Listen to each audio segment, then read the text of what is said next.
Welcome back to my channel, and here it's all about reaching out the creativity peak that we're all trying to achieve with the music we are doing. But let me just summarize it if you don't want to watch the whole video. If you check out my music on Spotify or wherever you can listen to music to, so search for Mark Renton, then you find the most atmospheric drum and bass you could imagine that actually puts you on a higher state of consciousness or to a desired state to achieve things. But just wanted to make you aware of that you should check out my music. But coming to the real topic now, it's about basically trying to think about how can you achieve maybe the impossible, what you maybe don't have in mind. And disclaimer, everything I'm going to talk about is basically from this book, The Art of Impossible, from Stephen Kotler. And I really like the idea, and just it happened by accident that I was reading this after my video of the last week. So this is going to be a follow-up video of my video from the last week, so check this out as well. But here it's about 4 ideas and 4 principles that we should have in mind, and we cannot just separate from each other. So coming straight to the list of topics, which is the first one is motivation, second learning, third creativity, and 4 flow. Starting with number 1, you all know what motivation is, but let me just dig in there a little bit deeper, like what is the motivation?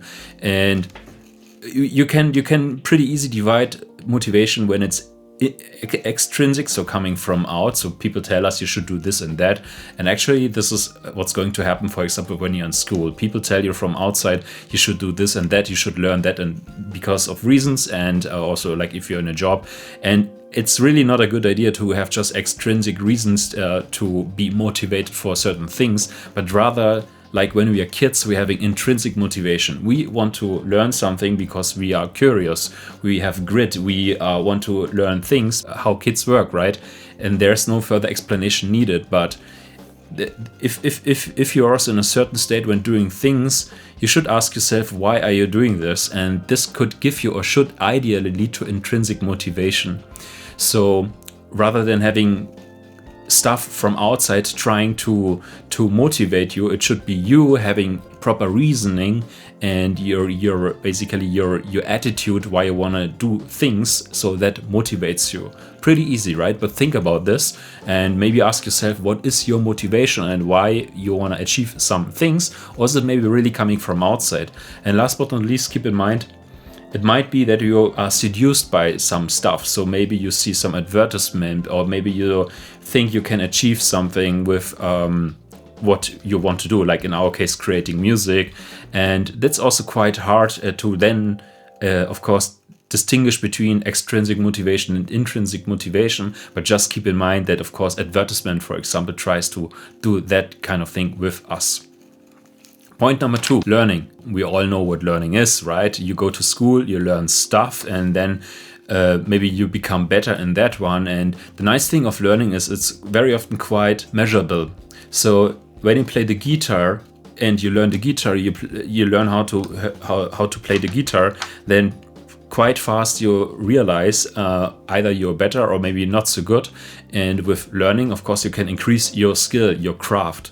And that's the nice things of making music and instruments. You're very fast, you're instantly getting feedback. In most cases, you're instantly getting feedback when you learn something that actually it sounds better, right? And you're then motivated again, and so you want to learn that things. But on the other hand, if your motivation is coming from outside, it's quite hard, of course, to learn maybe things, and then also you don't see the results. If you're in the recording studio and you want to do things, right, it's not just about creating music, it's also about having in mind the infrastructure of your studio, like maybe updating your computer, cleaning your instrument, taking care of the cable and wiring management and so on, but also learning. So in my case, it's about this is what I'm going to do with the shorts, by the way. What I want to show there is like very often I sit here and just try to recreate a sound, or the track breakdown videos I also released on YouTube. It's about learning the sound, like reaching out to my masters, reaching out to my stars and try to imitate them and try to understand how this stuff is working. This is my way of learning things, like creating sounds, creating some beats, creating that specific, I don't know what vibe.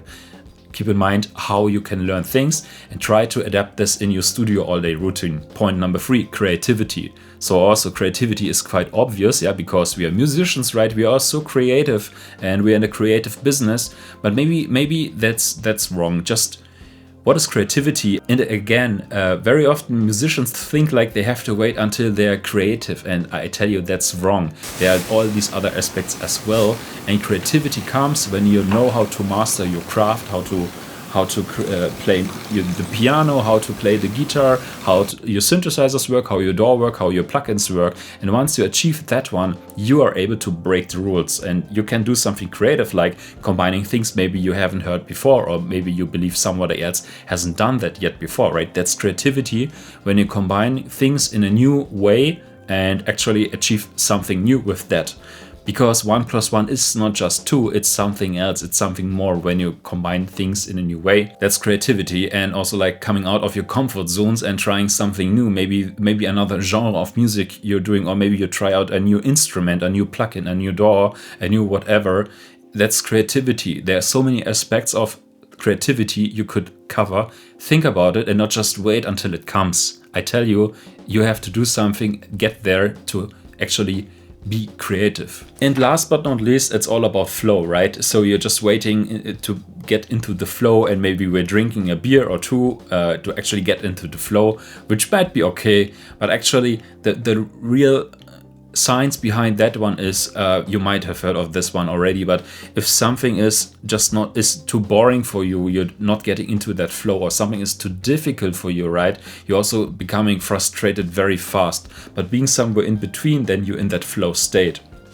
And it's really like you have to challenge your mindset, your mind and your brain to a certain degree, but also try not to overachieve things, but also it should not be boring. So you should be excited. And flow also, you can also see like being in between challenge and skill. So of course you have to challenge yourself doing some stuff, but on the other hand, it's about your skill, and you can push this to another boundary, and then you are in that flow. So if you're summarizing these ideas now, motivation, learning, creativity, and flow, I think I strongly believe that then you have the proper mixture of stuff of the mindset you should have in your recording studio.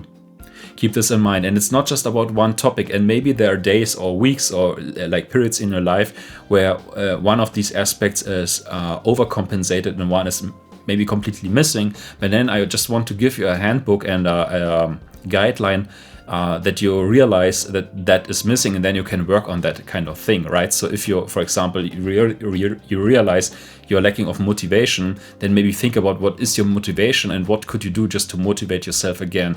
It's about learning. It's pretty easy to learn things because we have all these tools. There are endless possibilities we can learn with the tools that we have in the recording studio, right?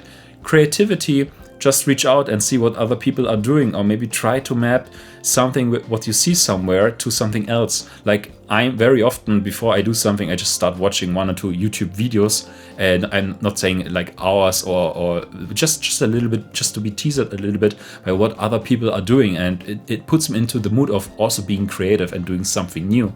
And then of course flow is very important. Like if you're not getting into the flow, you can learn that. I think you can again meet same time, same spot in your recording studio, have appointments, and then it's quite easy to turn on things, turn on your DAW, your computer, your keyboards, you know how to plug in your guitar, and just starting somewhere to maybe make some sounds, and then pretty easy you can get into flow. Or maybe you want to drink a beer, of course do that.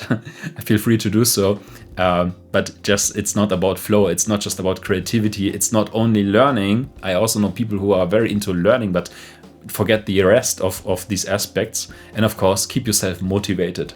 So if you want to keep me motivated, give me a like and enjoy the video, and also check out the other videos on my channel. Believe me, that really would mean a lot to me. So enjoy the rest of the day and talk to you soon. Bye.